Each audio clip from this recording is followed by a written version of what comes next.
भारत, जहाँ पे माताओं और बहनों की देवी का स्थान दिया जाता है, पूजा जाता है, ऐसे में खबर बिहार की खगड़िया से है, जहाँ पे एक पीड़ित बच्ची है जो 16 साल की नाबालिग बच्ची है, उसके साथ दुष्कर्म हुआ है, उसे किडनैप कर लिया गया है। ऐसे में उनकी माँ जो दर भटक रही है और हमारे साथ मौजूद है, जो कि नीतीश कुमार के जनता दरबार में आई थी लेकिन मिल नहीं पाई है। उनसे बातें करेंगे, सारे मामले के बारे में जानेंगे कि क्या कुछ उनकी बेटी के साथ हुआ है, क्यों वो यहाँ दर भटक रही है। जी, अपना नाम बताइएगा। संगीता रानी। जी, क्या कुछ हुआ है आपके साथ? 4 जून 2021 को मेरी बेटी का किडनैपिंग हो गया था। वो पतला निवासी निशांत कुमार कुख्यात अपराधी है, वही मेरी बेटी का किडनैप किया है कुछ साथियों के साथ मिलके। और 1 महीने के बाद हम अपने ग्रामीण के द्वारा अपनी बच्ची को बरामद किए। उसके बाद वो हथियार लेस होकर मेरे घर में आता है, मेरे मांग का सिंदूर मिटाता है और कहता है तुम्हारे पति को मार देंगे, तुम्हारे बेटे को मार देंगे, तुम्हारे पूरे फैमिली को मार देंगे अगर तुम अपनी बेटी को मेरे हवाले नहीं की तो, और केस वापस लो। और हम लोग घर से निकल भी नहीं पाते हैं, घर में कैद होकर रखे। पूरा मामला बताइए, हुआ ये किडनैपिंग कब हुआ था? 4 जून 2021। 4 जून को हुआ था। क्यों हुआ था? क्या कुछ उसके पीछे कोई कारण है? कोई कारण नहीं, मनमानी क्रिमिनल है, मनमानी करते हैं। मतलब वो जो क्रिमिनल है वो किसी पॉलिटिकल बैकग्राउंड से है? क्या नेता राजनेता है उनके घर में कोई, या वो कोई नेता राजनेता नहीं है, वो सिर्फ यही काम करते हैं, अपराधी हैं। अपराधी है? किस टाइप का वो अपराध करते हैं? मतलब किडनैपिंग, ये सब फिरौती है सबका? इसी सब ढंग का फिरौती मांगना, किसी को पकड़ के मारना, पीटना, जबरदस्ती।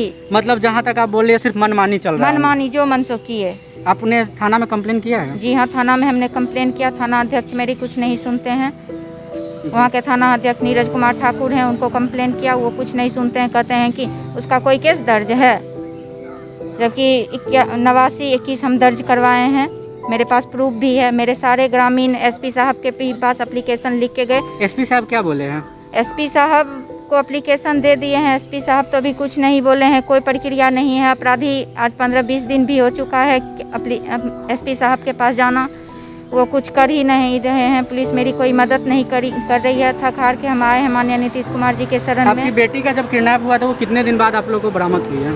1 महीने के बाद। 1 महीने के बाद कैसे बरामद हुई? मतलब पुलिस ने उसने मदद किया या आप लोग खुद से किए? जी, पुलिस ने मेरी कोई मदद नहीं की। हमको जब जानकारी मिली कि मेरी बच्ची वहाँ पे दिख रही है तो हम लोग पूरे फैमिली के साथ गए, अपनी बच्ची को पकड़े। बच्ची के साथ कुछ दुष्कर्म भी हुआ है? मेरी बच्ची के साथ बहुत दुर्व्यवहार हुआ है जी।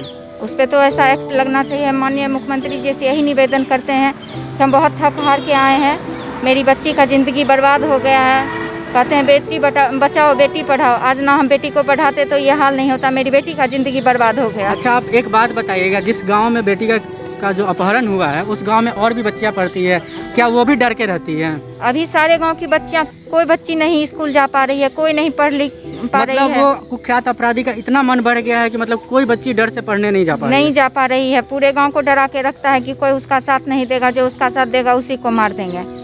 जी। सारे ग्रामीण डरे हुए हैं, सारे ग्रामीण, पूरा गांव घर में कैद होके रह चुका है। आप मुख्यमंत्री के पास आए हैं जनता दरबार में, क्या उम्मीद है मुख्यमंत्री आप लोगों की मदद करेंगे? उम्मीद लेकर ही आए हैं। अगर मुख्यमंत्री जी हमारी मदद नहीं करेंगे तो हम सारे परिवार यहीं पे आके जहर खा के आत्महत्या करेंगे। जहर खाने की जरूरत नहीं है, आप उम्मीद लेके आए हैं तो शायद आप लोगों को मदद मिले। अब देखना ये होगा कि क्या इन लोगों का बात जनता दरबार में सुना जाता है। फिलहाल ये तो जनता दरबार के पास आई है, पूरा प्रक्रिया पूरा करेगी, उसके बाद जनता दरबार में जाएगी, मुख्यमंत्री इनके बात सुनेंगे। और जहाँ तक यहाँ पे सुना जाता है कि जनता दरबार में ऑन द स्पॉट फैसला लिया जाता है। अब क्या वो जो कुख्यात अपराधी है वो गिरफ्तार होंगे, उस पर एक्शन लिया जाएगा, ये बाद में ही पता चलेगा। तब तक बने रहे हमारे चैनल न्यूज़ फॉर टुडे के साथ। धन्यवाद।